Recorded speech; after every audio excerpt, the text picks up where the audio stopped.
আসসালামু আলাইকুম বন্ধুরা, কেমন আছেন? আসলে আমার আম্মু খুবই অসুস্থ, তাকে ডাক্তারের কাছে নিয়ে গেছি। 2-4 দিনে অনেকটা ব্যস্ততা থাকি, কিন্তু আসলে বাবা মা কী জিনিস সেই বোঝে। আমার বাবাকে আমি হারাইছি, এখন আমি অনেক এতিম হয়ে গেছি। কিন্তু আমার বাবার বাড়িতে আসলে আমার অনেক কষ্ট লাগে, আমার বাবাকে আমি পাই না, সবসময় স্মৃতিগুলো মনে হয়। তো আসলেই আমার মাও খুব অসুস্থ, এই কারণেই আসলে আমি সবসময় ভিডিও এবং অ্যাক্টিভ হতে পারি না। আমি যে ভিডিওগুলো দিচ্ছি একটু লাইক, একটু কমেন্ট, শেয়ার করে দিবেন। আমার মার জন্য দোয়া করবেন, উনি খুব অসুস্থ, মেডিকেলে নিয়ে গেছি এবং ব্যস্ততায় আছি। তো সবাই আমার ভিডিওগুলো যারা যারা দেখবেন একটু শেয়ার করে দিবেন।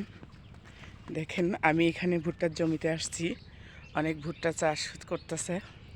তো আপনাদেরকে ভিডিও করে দেখাচ্ছি। গ্রামাঞ্চলে আসলে প্রাকৃতিকগুলো অনেক সুন্দর, তাই আপনাদেরকে আমি ভিডিও করে দেখাই।